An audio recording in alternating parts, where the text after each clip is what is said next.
보통 교인들과 이렇게 상담을 하다 보면은 교회 생활에 있어서 어려운 부분을 이야기할 때는 지난번에도 말씀드렸지만 뭐 성경의 내용이 어떻다든지 이런 것 때문에 고민하지 않습니다. 주로 고민하는 어려움을 겪는 내용들은 사람들과의 관계를 통한 어려움들을 많이 호소를 하게 되지요. 말로야 우리가 쉽게 뭐 사람 보고 믿냐, 하나님 봐야 된다 이렇게 얘기는 하지만 막상 또 그런 여건 가운데 처하게 되면은 그게 참 쉬운 일은 아니지요. 그래서 정말 우리는 하나님을 바라보면서 우리 자신을 잘 그렇게 지켜가지 않으면 그 사람들 간의 어떠한 문제들 때문에 휘둘려서 상처를 받을 수밖에 없는 그런 연약함이 우리에게 있다는 것. 나에게 그런 연약함이 있다면 상대에게도 있는 연약함이라는 것을 우리가 기억하면서 하나님의 지혜를 구하고 그렇게 신앙생활을 해야 될 것입니다. 지난주에 우리는 성도를 대하는 자세로 교회 안에 있는 그 다양한 계층들 가운데에서 연로한 분들, 그리고 젊은 청년과 자매들, 또 홀로 된 참과부, 교회 안에 있던 그 명부에 올려지는 그러한 대상들이 있는데 그 과부들의 그룹을 대하는 자세를 5장 전반부에서 우리가 살펴보았습니다. 어떤 의미에서는 이분들은 교회 안에서는 약자, 또 마이너 그룹에 속한다고 볼 수가 있겠지요. 이제 오늘 우리가 본문으로 삼은 내용은 지도자들을 대하는 자세로 메이저 그룹이라고도 할까요? 사실 교회는 그런 게 있어서는 안 됩니다. 다 같지만은 우리가 그냥 인간적으로 생각할 때 그러면 좀 강한 자를 어떻게 대해야 되는가 하는 것에 관한 말씀이라고 볼 수 있습니다. 당시 디모데는 에베소 교회의 장로들과 약간의 갈등을 겪고 있었던 것 같다. 신학자들은 그렇게 보고 있습니다. 왜냐하면 디모데는 젊은 데다가 바울에 비해서 여러 가지로 목회하는 데 있어서 노련하지도 못했겠지요. 그렇기 때문에 다른 장로들로부터 인정받는 것도 쉽지 않았을 것이고 또 본인의 성정상 스스로 자신의 어떠한 그 직분이라고나 할까요? 그 영역에 대해서 강하게 주장하거나 그렇게 하지는 못했을 것이라고 보고 있습니다. 그래서 오늘 본문 뒤에 보면은 디모데가 위장병을 가지고 있는 것으로 보이는데 그 위장병의 원인이 그런 목회적인 스트레스 때문이다. 그렇게 주장하는 학자들도 있을 정도입니다. 그런 의미에서 바울은 디모데에게 교회에서 그런 지도자들과 함께 동역하는 비결에 대해서 오늘 권면을 하고 있는 것이지요. 예. 그러나 이 내용이 일반적으로 우리가 교회 안에서 높은 자도 낮은 자도 없다 이런 것을 생각한다면 교회 안에 있는 모든 성도들에게 해당할 수 있는 그런 말씀이다 라고 볼 수 있습니다. 우리 17절 한번 읽어보십시다. 시작. 잘 다스리는 장로들은 배나 존경할 자로 알되 말씀과 가르침에 수고하는 이들에게는 더욱 그리할 것이니라. 그렇게 얘기합니다.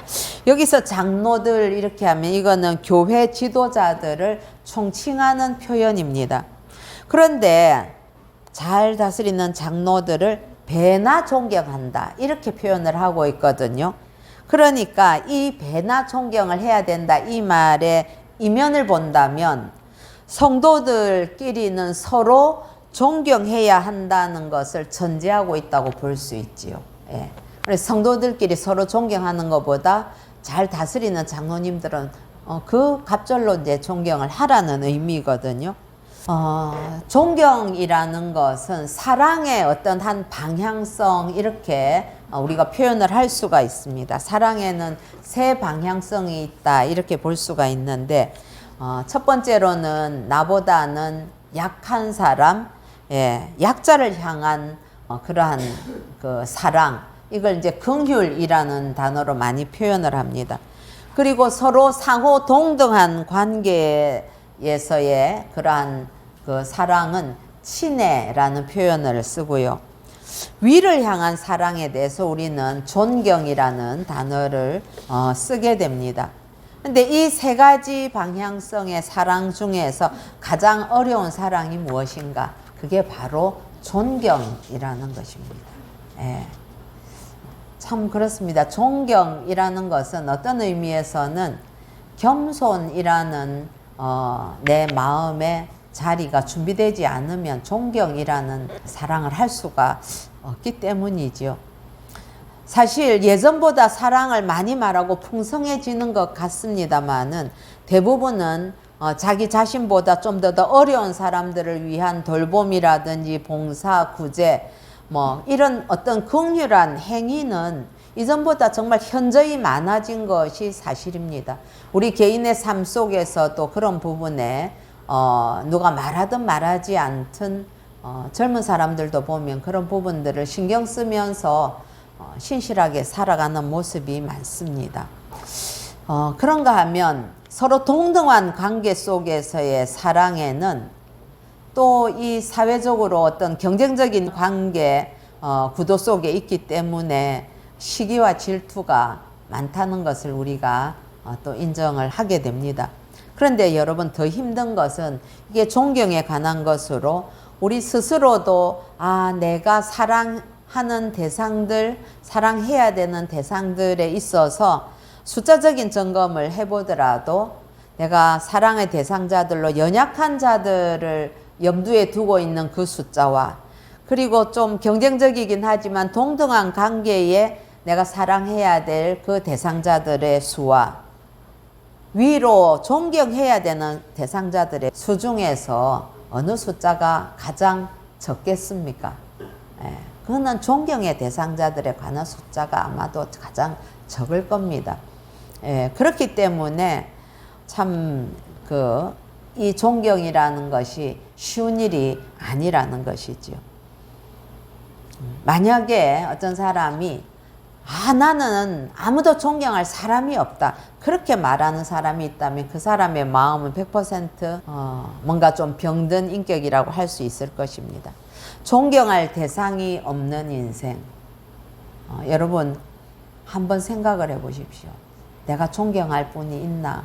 뭐 부모님을 비롯해서 그래도 내 삶에 있어서 존경할 대상이 있다는 것은 참 감사한 일이지만 존경할 대상이 없다는 것은 그 인생이 얼마나 외롭고 메마른가 하는 걸 우리가 짐작해 볼 수 있습니다. 사랑하는 성도 여러분, 인간은 본질적으로 사랑을 해야만, 사랑하면서 살아가야만 살 수 있는 그런 인격체입니다. 그렇기 때문에 이 사랑이라는 것은 어느 공동체든지 이 사랑이 있어야만 그 공동체가 잘 유지가 되고 그 안에서 평안이 있고 질서가 있고 그리고 아주 다이나믹하게 움직일 수 있는 약동하는 그런 힘이 사랑 안에 있게 되는 것입니다. 그런 의미에서 교회 공동체는 제일 먼저 성도들 상호 간에 존경이 있어야 된다 이 말씀입니다. 여러분은 우리 성도들을 서로 존경하십니까? 왜 존경해야 되는가? 성도는 존귀한 자이기 때문에 그렇습니다. 우리 시편 16편 3절에 보면 이런 말씀이 있습니다. 땅에 있는 성도들은 존귀한 자들이니 나의 모든 즐거움이 그들에게 있도다. 하나님께서 하신 말씀이죠. 성도는 스스로 품위를 지키고 서로를 존귀하게 대하는 것. 그래서 상대편도 우리 주님의 자녀라는, 그래서 존귀한 존재라는 사실을 인정하고 그래서 상대를 존중해 주는 것이 성도들의 서로를 향한 기본적인 자세인 것입니다. 그런데 오늘 말씀은 그 기초 위에서 잘 다스리는 장로들을 배나 존경하라고 이야기를 하는 것이죠. 존경받을 자의 분명한 한계로서 그냥 장로를 무조건 존경하라 이렇게 말하지 않지요. 잘 다스리는 장로들이라고 말합니다.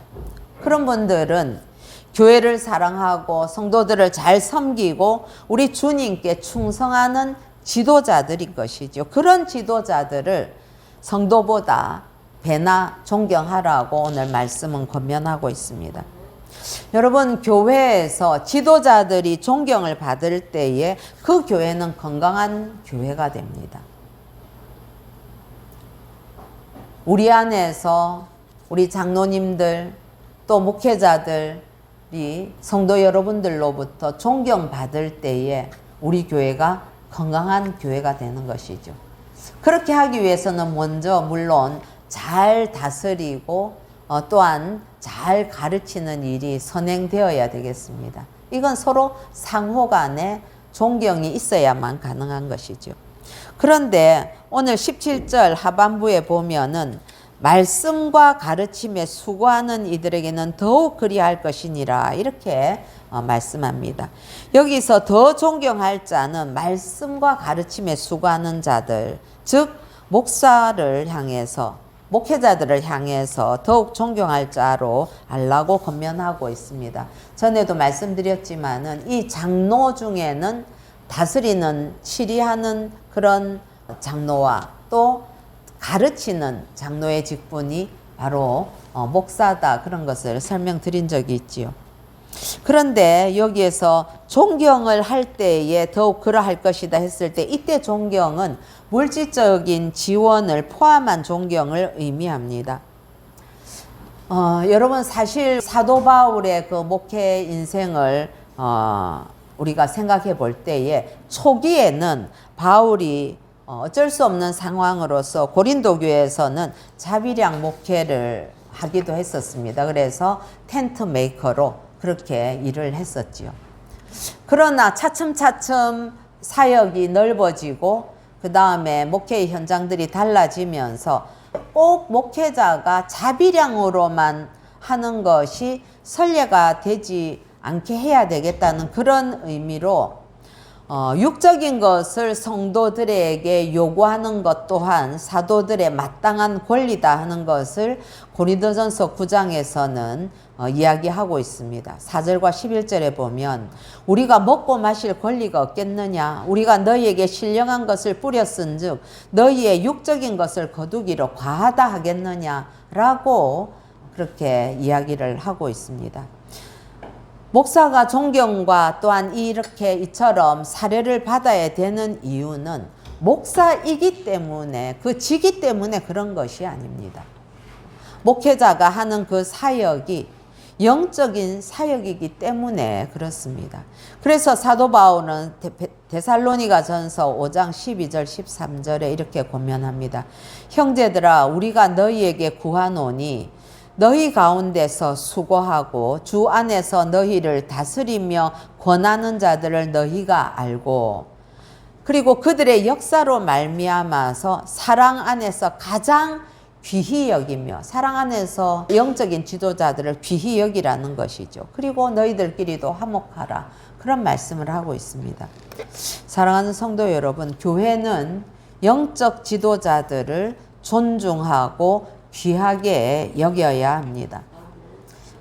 제가 목사로서 사실 이런 설교를 하는 것은 마음이 그렇게 가볍거나 쉽게 할 수 있는 내용은 물론 아닙니다. 그러나 이것은 성경이 우리에게 말씀하시는 것이기 때문에 제가 말하기 부담스럽다고 해서 전하지 않아서는 안 되는 것 아니겠습니까? 이 영적인 지도자들이 가르치는 일에 전념할 수 있도록 배려하는 것이 교회로서는 마땅한 일인 것이지요. 그렇게 해야만 생계 문제에 얽매이지 않고 기도하고 말씀 전하는 사역에 전심전력할 수 있기 때문에 그 필요를 채워주어야만 하는 것입니다.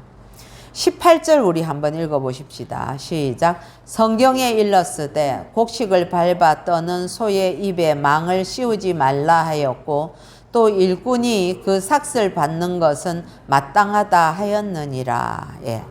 신명기 25장 4절에 있는 말씀을 인용한 것입니다. 디모데는 지금 사례를 받지 않는 다른 장로의 직분을 가지고 있는 분들이 많이 있었겠죠. 그러나 그런 분들은 이렇게 자기 개인적인 직업이 다 있고 또 다른 그 자산들이 있기 때문에 교회가 사례를 하지 않아도 생활이 가능한 대상자들이었을 것입니다. 그러나 자신이 받는 그 사례에 대해서 디모데는 마음에 부담이 있었던 것 같죠. 그래서 바울은 디모데에게 그걸로 인하여서 부담을 가질 것이 아니라 너가 가르치는 일, 목회하는 일에 더욱 전념하는 것이 더 중요한 것이다 라고 그런 의미에서 이런 말씀을 하고 있는 것입니다. 이처럼 말씀 사역자인 목사의 생계를 교회가 책임져야 된다고 바울은 고린도전서에서도 말하고 있습니다. 그래서 제가 속해 있는 대한예수교 장로회 통합측 총회인데 거기에서는 목사의 사례비라고 말하지 않습니다. 목사는 마땅히 해야 될 일이죠. 그래서 거기에 대한 사례의 의미가 들어있지만 이 성경에 있는 말씀들 생계를 교회가 보존해야 된다 하는 것 때문에 사례비라고 부르지 않고 교회 헌법에도 보면 목사의 생활비를 교회가 부담하도록 그렇게 하고 있습니다. 사랑하는 성도 여러분, 성경에서 왜 이 목회자를 더욱 존경하라고 하는 걸까요? 이게 또 목사로서의 어떤 그 권위를 높이기 위한 것이겠습니까? 그렇지 않습니다. 지금 우리 특히 신약 시대에는 우리 모든 성도들이 각자의 직임에 따라서 우리는 교회를 봉사하는 자들입니다. 예. 그러나 목사를 존경해야만 하나님의 말씀을 말씀답게 들을 수 있기 때문에 그렇습니다. 그리고 이 목회자는 하나님께서 말씀의 통로로 세워주셨는데 그 목회자를 존중하지 않으면서 하나님께서 세우신 그 카리스마적인 권위를 인정을 안 하면서 어떻게 하나님의 말씀을 듣고 은혜를 받을 수가 있겠습니까? 그렇기 때문에 목회자를 존경하는 것은 성도들 자신은 물론 교회적으로도 꼭 필요한 일이기 때문에 성경에서 권면을 하고 있습니다. 예. 이처럼 교회 공동체는 기본적으로 상호간에 존경하고 다스리는 지도자들을 배나 존경하고 더욱이 말씀을 가르치는 목회자를 특별히 존중하면 그 교회는 매우 건강한 교회가 되는 것이지요. 그래서 성도가 목사를 칭찬할 수 있으면 그 성도는 참 행복한 성도가 되는 겁니다. 목사가 꼭 인격적으로 완전해서가 아니라 그래도 우리 교회 목사님인데 하고 칭찬할 수 있다면 칭찬하는 사람은 마음이 행복한 사람인 것이지요. 그럴 때에 그 성도의 신앙이 빠르게 성장하게 되고 그로 인해서 교회도 밝아지고 평안해지면서 모두가 그렇게 되면 하나로 연합할 수 있는 것 아니겠습니까? 이렇게 좋은 교회를 이루는 것, 분위기 좋게 성도는 목회자를 칭찬하고 목회자는 성도를 사랑하고 존중하고 그러면 좋은 교회가 되는데 이 좋은 교회 이루는 것만큼 최고의 전도법은 없다는 겁니다. 여러분, 우리 교회가 너무 좋고 자랑하고 싶은데 어디 나가서 우리 교회 목사님이나 우리 교회 장로님들 자랑하면 듣는 사람들이 야, 그 교회 참 좋은 데인가 보다. 교회 다니면서 저렇게 행복해하네. 저 사람 교회 다니더니 얼굴에서 미소가 떠나지 않네. 그러면서 나도 저런 데 한번 따라가 볼까 그런 생각 들지 않겠습니까? 예, 요즘 전도지 주는 걸로 교회를 전도하는 게 쉽습니까? 결국은 개인적인 관계를 통한 전도들이 열매를 거의 다 맺게 되어 있습니다. 예, 그런 의미에서 좋은 교회를 우리가 이루는 것, 서로 존중하고 존경하는 교회를 이루는 것이 또 하나의 최고의 전도법이다 하는 것을 기억하십시다. 뿐만 아니라 이렇게 존경하는 이 결과는 모두 우리 자신들에게 돌아오게 됩니다. 서로 존경하면 상대로부터도 사랑과 은혜를 받게 되지요. 영국 속담에 보면 사랑은 방법을 창출한다 이런 말이 있습니다. 즉 우리가 서로를 존경하고 장로들, 목회자들을 존경하게 되면 방법이 나오게 되는 것이죠. 그래서 오늘 본문은 장로를 존경하는 두 가지 방법을 확실하게 말을 하는데 18절 말씀처럼 경제적으로도 그 필요를 채워주어야 된다 하는 것과 더불어서 19절에 보면 장로에 대한 고발은 확실하지 않으면 받지 않아야 된다는 것입니다. 우리 19절, 20절 같이 한번 읽어보시겠습니다. 시작. 장로에 대한 고발은 두세 증인이 없으면 받지 말 것이요. 범죄한 자들은 모든 사람 앞에서 꾸짖어 나머지 사람들로 두려워하게 하라. 아멘. 장로나 목사에 대해서 명예를 존중해서 함부로 고발하면 안 된다고 얘기를 하지요. 신명기 19장 15절에 보면 이런 말씀이 있습니다. 사람의 모든 악에 관하여 또한 모든 죄에 관하여는 한 증인으로만 정할 것이 아니요 두 증인의 입으로나 또는 세 증인의 입으로 그 사건을 확정할 것이며, 네. 이거는 일반적인 하나님의 백성들 사이에서도 고발하거나 하는 문제에 있어서는 두세 증인을 요구하고 있는 것이지요. 아마 여러분들 요즘 여러 가지 이렇게 그 인터넷에 올라오는 그런 까십거리 이런 거 보시면 마음이 쉽지 않은 분도 많이 있을 겁니다. 교회의 지도자들이 엄청나게 여러 곳에서 비방을 받을 때가 있습니다. 그런데 여러분, 공동체 내에서 지도자를 비방하게 되면 그 공동체는 힘을 잃게 됩니다. 그렇기 때문에 구체적인 물증이 있어야 할 뿐만 아니라 두세 사람이 함께 그러한 그 잘못된 행위에 대해서 지속적으로 경험한 것이 없다면 그런 이의를 제기하더라도 받지 말라고 권면하고 있는 것입니다. 짐작으로 혹은 소문으로 그리고 그럴 만한 개연성이 있어 보인다 이런 것 때문에 쉽게 우리도 그런 것에 동조해서는 안 되는 것입니다. 사람들은 사실 다 각자의 그 의견이 있습니다. 그런 주관적인 어떤 판단이나 의견이 공동체 내에서 공론화되지 않도록 신중하고 주의해야 됩니다.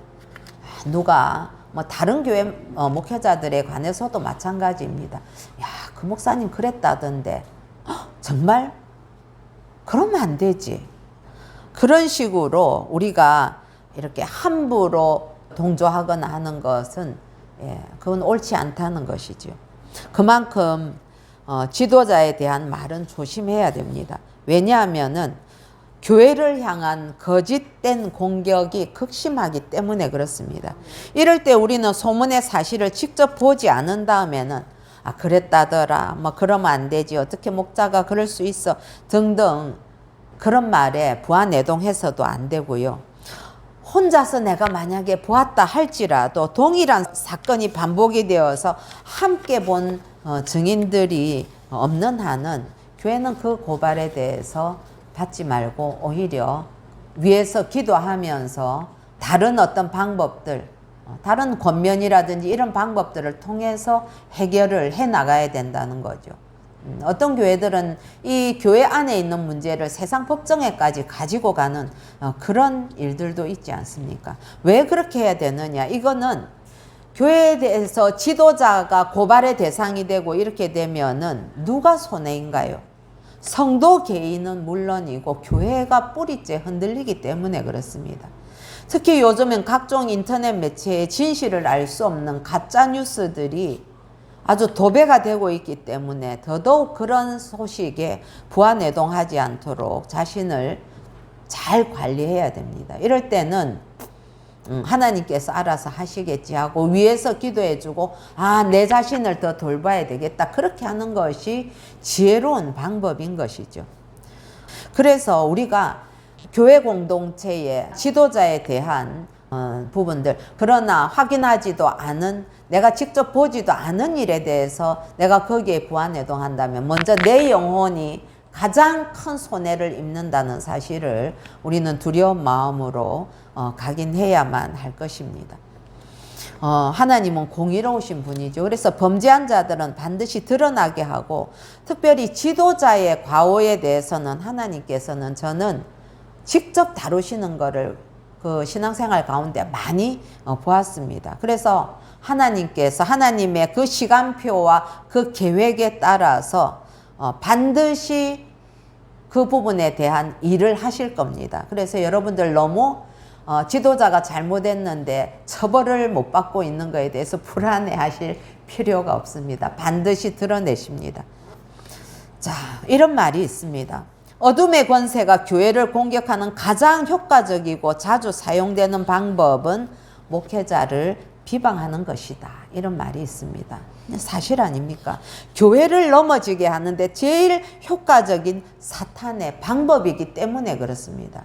성도 한 사람 두 사람 찝쩍거려서 교회가 무너지겠습니까? 사단은 죽기 살기로 이 교회를 무너뜨리려고 하는데 가장 좋은 타겟이 누구입니까? 지도자 한 사람 딱 무너뜨리면 그거는 해결되는 거거든요.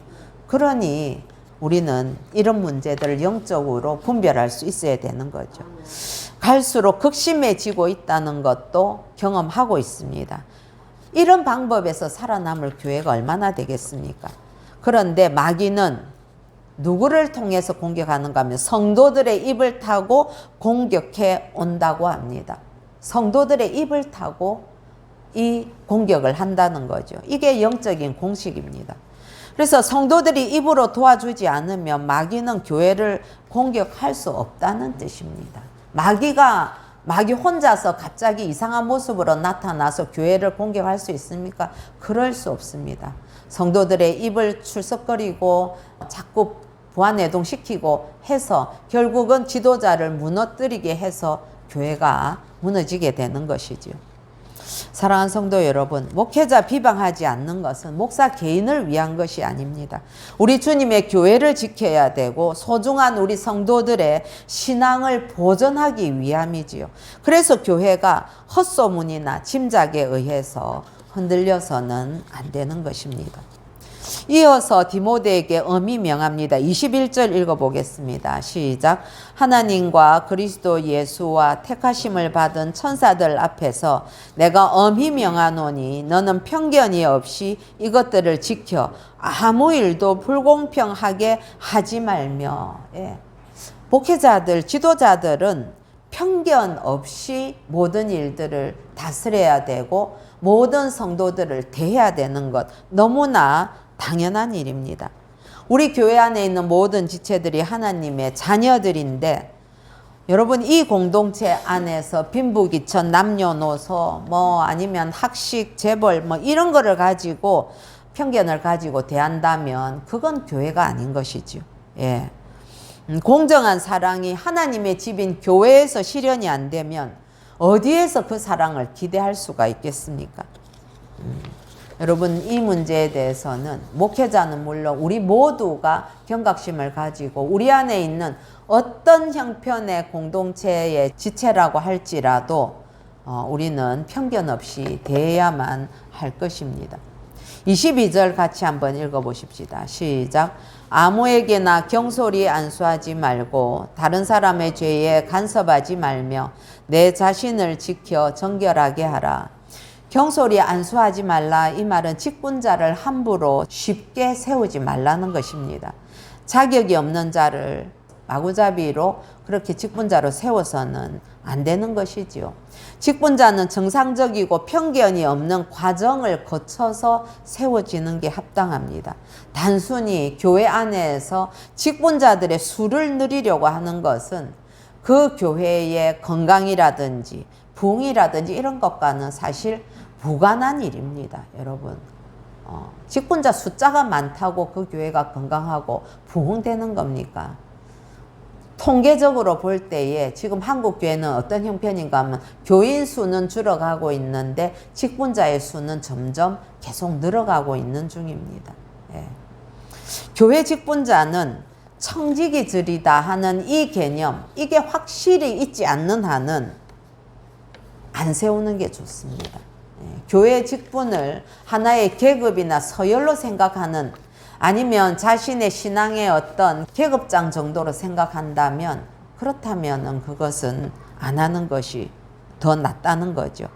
그래서 어떤 경우에도 목회자는 안면을 봐서라든지 아니면 그 성도가 다른 교회로 갈까봐 붙잡으려고 직분을 주어서는 안 되는 것입니다.